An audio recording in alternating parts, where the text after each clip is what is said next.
राधे राधे। आप सभी भक्तों पर राधा रानी और श्री कृष्ण भगवान की कृपा सदा सर्वदा बनी रहे। आज आप सभी श्रवण करें मार्गशीर्ष मास कथा अध्याय 12। कथा 430 वर्ष पूर्व श्री नित्यानंद प्रभु की अर्धांगिनी श्री जहनवा ठाकुर रानी माँ जहनवा बंगाल में ब्रज यात्रा के लिए आई और श्री राधा कुंड पर कुछ दिन व्यतीत किए। उस समय माँ जहनवा ने श्री कृष्ण के प्रसन्नता के लिए स्वादिष्ट भोजन पकाई।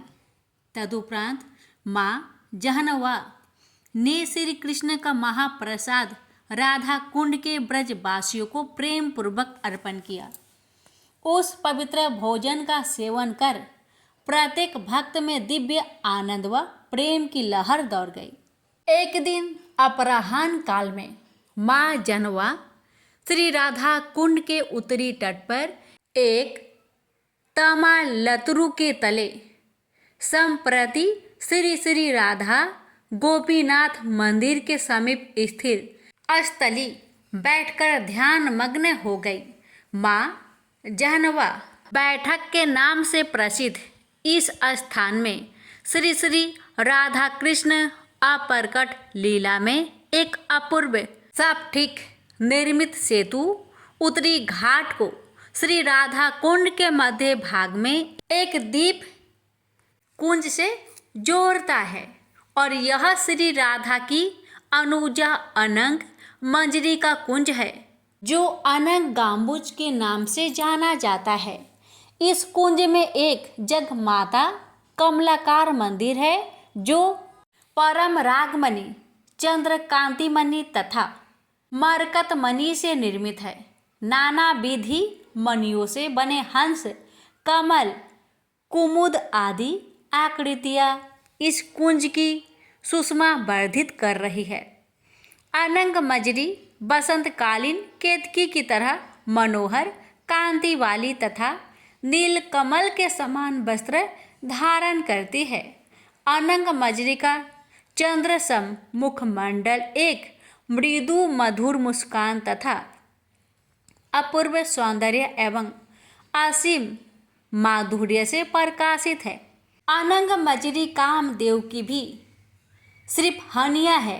अनंग मंजरी श्री कृष्ण को परितेषित करने तथा उनकी समस्त इंद्रियों को संतुष्ट करने में सुनिपुणा है।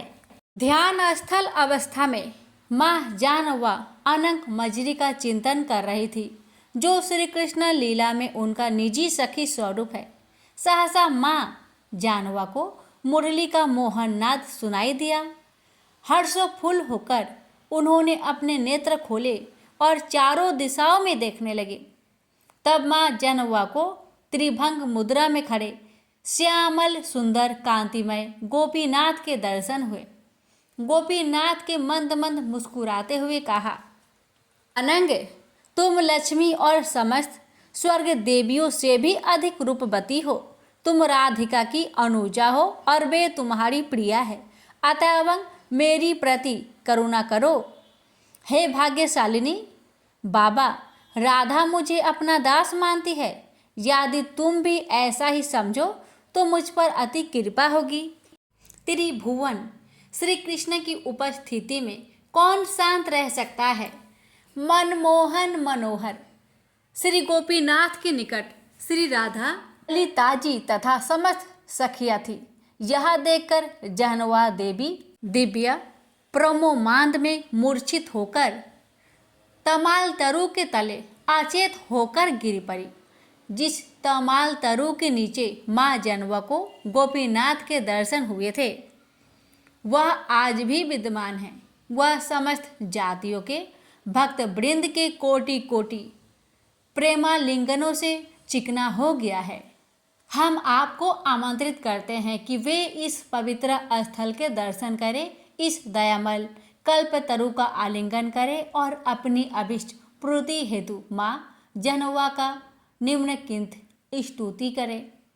मैं श्री नित्यानंद प्रभु प्रिया श्री जानवा देवी की वंदना करता हूँ। मैं जानवा बहुमूल्य भक्ति रूपी रत्न प्रदान करती है। इस प्रकार माँ जानवा भौतिक जगत के त्रिपात्र का निवारण करती है। हे अनंग मजरी, मुझ पर अपनी कृपा दृष्टि पात्र कर मेरी इच्छा पूर्ति कीजिए। मुझे ब्रजपुर ले चलिए और एक गोप के घर में जन्म का वर दीजिए। कृपया मुझे गोप वृंद के संग रहने का अधिकार दीजिए। हे अनंग मजरी, कृपया मेरी विनीत निवेदन सुनिए। मेरी गणना आपकी दासियों में करके मेरा जीवन सफल बनाइए। प्रेम से बोलिए राधे राधे।